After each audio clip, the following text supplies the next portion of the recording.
Meow, my friends. The Taliban's top cats are about to get their claws clipped by the long arm of international law. The International Criminal Court's gone and thrown a spanner in the works of the Taliban's Little Boys Club, seeking arrest warrants for Supreme Leader Haibatullah Akhundzada and Chief Justice Abdul Hakim Haqqani. Their crime? Oh, just a spot of systematic gender-based persecution. You know, the usual, turning Afghanistan into a country where women have fewer rights than my scratching post. Since August 2021, when the Taliban swaggered back into power, they've been treating women's rights like I treat my litter tray, burying them deep and hoping no one notices the smell. But the world's got a nose for injustice, and ICC prosecutor Karim Khan's not about to let these chaps off the hook. He's described the situation as unprecedented, unconscionable and ongoing. That's legal speak for bloody awful, my friends. Khan, who's been tackling war crimes since before some of you were born, emphasised that our actions signals that the status quo for women and girls in Afghanistan is not acceptable. The man's seen more courtrooms than Judge Judy, and he's not about to let the Taliban off with a slap on the wrist.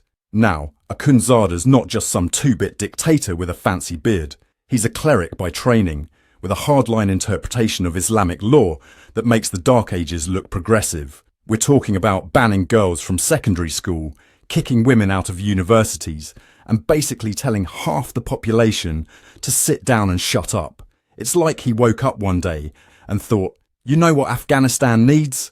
Less education and more oppression. The Taliban's fashion sense is so last millennium, they think the height of women's couture is a shapeless sack with eye holes. They've banned everything from lipstick to shoelaces, because nothing says threat to national security like a woman with visible ankles. And let's not forget our mate Haqqani, the Chief Justice who interprets Sharia law like I interpret my cat's meows, with a lot of creative liberty and a dash of personal agenda.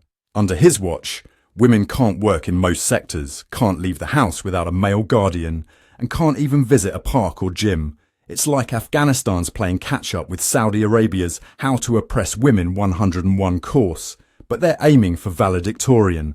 But here's the rub, my friends. The ICC's chances of nabbing these Taliban bigwigs are about as likely as me winning a Nobel Prize in physics. Theoretically possible, but I wouldn't bet my catnip on it. The ICC has about as much power to arrest these blokes as I have to arrest my neighbour for his terrible karaoke skills. They're relying on their 125 member states to do the heavy lifting. Good luck getting Taliban leaders to take a European vacation anytime soon. And let's be real. The chances of Akhundzada and Haqqani willingly showing up in The Hague are about as likely as me willingly taking a bath in ice water. These chaps are probably spitting out their tea and choking on their crumpets as we speak. The Taliban claims they're just following their interpretation of Sharia law. It's funny how their interpretation always seems to benefit the blokes with beards, isn't it? Now, if you're enjoying this tale of international justice and medieval misogyny, don't forget to smash that like button harder than the Taliban smashes women's rights. And while you're at it, why not subscribe? It's free, unlike education for girls in Afghanistan. But let's zoom out a bit, shall we? Afghanistan's gone through more flip-flops on women's rights than a beach in summer. One minute it's education for all, the next it's back to the Stone Age. Before the Taliban took over, 3.5 million girls were in school. Now, the only education they're getting is in how to disappear into the background. It's like the country's playing a twisted game of red light, green light with human rights, and women are always stuck on red. The global community is shocked, I tell you, shocked. Who could have possibly foreseen that a group known for oppressing women would oppress women?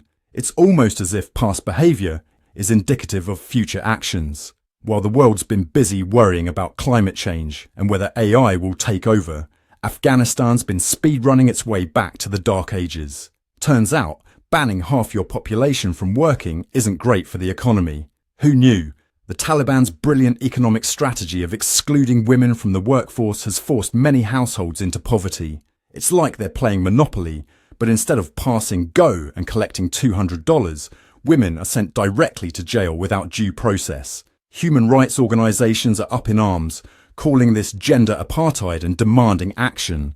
But the Taliban's about as likely to listen to them as my cat is to obey when I tell her to stop scratching the furniture. The UN Security Council's been debating this issue harder than my cat debates whether to knock over my water glass. Spoiler alert, the glass always loses, just like Afghan women under Taliban rule. The ICC's move could set a precedent for holding leaders accountable for gender-based crimes. It's like they're trying to establish a no jerks allowed policy for world leaders. But the jerks didn't get the memo.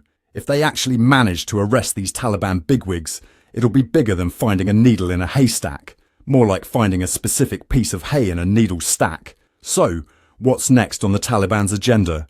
Banning women from breathing because it's too provocative. Stay tuned for that thrilling development, my friends. In the meantime, we'll be here, watching this legal circus unfold with all the anticipation of a cat waiting for a mouse to emerge from its hole. Will justice prevail, or will it be as elusive as my attempts to catch that red dot? Only time will tell. We'll be back soon with more. I'm Ron de Parmesan for Newscats. Thanks for tuning in.